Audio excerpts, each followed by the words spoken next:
நமசிவாய 365 டே மணி சேலஞ்சில் September 18ஆம் தேதி நீங்கள் சொல்ல வேண்டிய மந்திரமானது ஓம் வைபவ மணி வௌஷத்.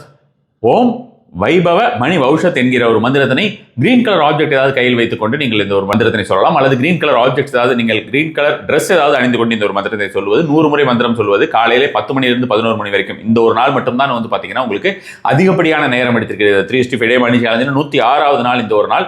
இந்த ஒரு நாளை பொறுத்த வரைக்கும் கொஞ்சம் டைம் அதிகமான ஒரு டைம்லேயே நீங்கள் செய்யலாம் அப்படின்ற மாதிரியான விஷயமாக வந்திருக்குன்னு வச்சுக்கோங்களேன்.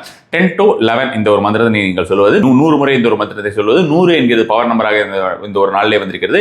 வடக்கு பக்கம் நின்று வடக்கு பக்கம் பார்த்து இந்த ஒரு மந்திரத்தை சொல்வது அதிகப்படியான ஒரு பலன் தரக்கூடியதாக இருக்கும். இந்த ஒரு நாளை பொறுத்த வரைக்கும் நீங்கள் கருவேப்பிலை சாதம் தானம் செய்வது, கருவேப்பிலை பொடிகளை தானம் செய்வது, அப்படி கருவேப்பிலையை ஏதாவது ஒரு முறையிலே நீங்கள் உட்கொள்வது அப்படின்ற மாதிரி எல்லாமே உங்களுக்கு பலன் தரக்கூடியதாக இருக்கும். தானம் செய்வது ஆல்வேஸ் அதிகப்படியான ஒரு பலன் தரக்கூடியதாக இருக்குன்னு வச்சுக்கோங்களேன். வீட்டில் கோபுரம் இந்த நாளிலே கோலமாக போடுங்கள். அதே போல் பார்த்தீங்கன்னா ஆண்களாக இருக்கிற பட்சத்திலே கோபுரம் நீங்கள் வரைந்து கோபுரத்தை வரைந்து அதை ஒரு சிறிது நேரம் பார்த்து வருவது அப்படிங்கிறது அதிகப்படியான பலன் தரும். முடிஞ்சால் கோபுரத்தை வரைஞ்சு அதை நீங்கள் கலரிங் பண்ணுறது கூட அதிகப்படியான ஒரு பலன் தரக்கூடியதாக இருக்கும். நமசிவாய.